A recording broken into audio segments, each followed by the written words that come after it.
quite a lot happening in Nigeria, in our country, and a whole lot of unrest, actually from the protest, the 10-day protest, and today being I think the 8th day or 7th day. So it all boils down to the fact that there's a whole lot of dissatisfaction in the system.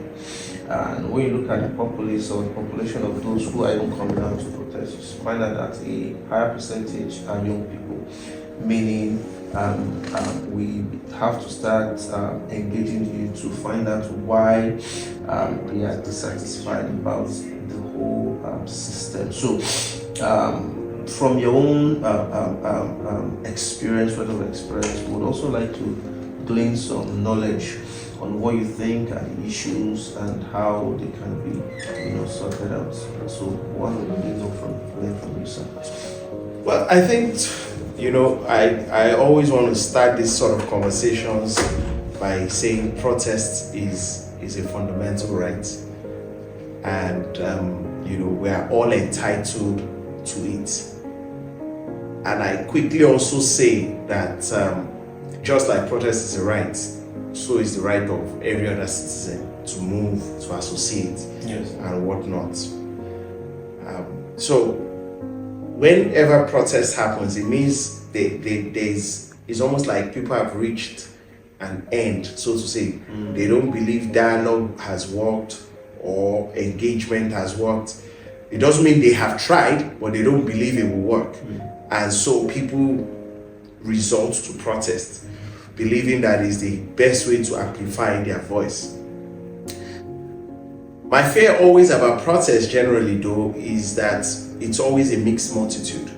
You find people that are genuinely wanting to make their voices heard. And you also find a lot of people that need the cover of a crowd. So whilst protests are good, I believe they must be single focused or at least have very limited requests so that we can easily measure if it's working or not. But more importantly for me is the fact that you must be able to have a good control of who is who so that your sincere intention is not, turned on its head. Although I've heard people say the question itself is that the young people, especially when you hear 14, 15-year-olds, do they really understand what they're doing, or are they being used by other elements, which is also a question. Yeah. And the fact of the matter is hunger doesn't know age, hunger doesn't know, and people have said all of these things, we're hungry, we're this, we're that.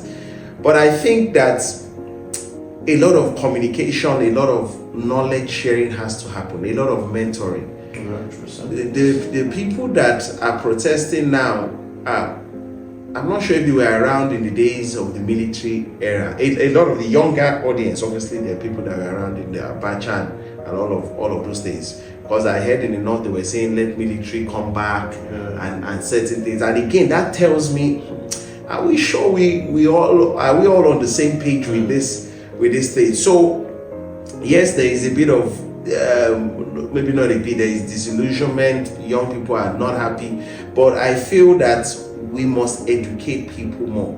And what is the solution? We have to all not leave the work of governance to only the politicians. We the politicians. Yes, sir. We must all decide that we move from what was previously called representative governance, whereby I engage you to represent me, to participatory, which means even though we have engaged you to represent us, we still have a right to continue to check and whatnot. And not just in Nigeria, across the world, people generally, the populace are never really interested in politics like that. We've elected some people, let them do the work, let them use their head to think. But we know that has its dangers because there can be manipulations and whatnot. Yeah. So my point is that we need to start educating the younger audience very quickly to understand what good governance looks like, to understand what the values are, and there is no age that is too young. For example, at the institute, the African Governance Institute, We're talking about the books for the primary schools, the clubs in the secondary schools, the clubs at universities, and the institute itself. All of these are all geared towards educating young people so that they understand there should be transparency in governance. Yeah. There should be accountability in governance. There should be, we have a voice. Our voice matters. Nobody is more important than anybody. It's called rule of law. We are all equal in the eyes of God. From a young age, people need to understand that. Wow. And then that way they can start to ask questions and start to engage. Some things don't have to get to protest. They just require good conversation whereby maybe you're not seeing my side, please see my side. And then we have a conversation. Oh, actually, I didn't say this was that important to you. Okay, I'm your representative. I'm going to do that. And that would solve the problem without having to go to a protest. So it sounds like, and I heard it on one of the platforms and on, it's like the government is not speaking enough. But the government will tell you we are speaking, but the people are not listening. And they'll say we are hungry, and that's why we are not listening. So both sides need to have a change of approach.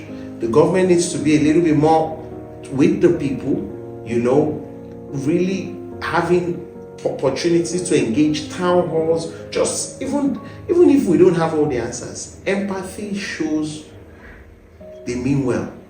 These are difficult questions, these are difficult times. Whenever a country is going through reform, it's going to be tough. It goes without saying. But when the people also see the empathy of the leaders, they see like these people are really trying, they feel, okay, we'll take this sacrifice in this season.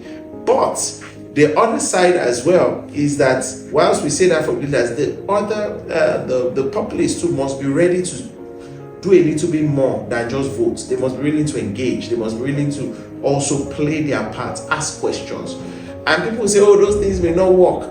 I guarantee you, in this 21st century, with social media, with tech, with the amount of things we can now use to hold people accountable, to really spotlight people, I think most people will budge.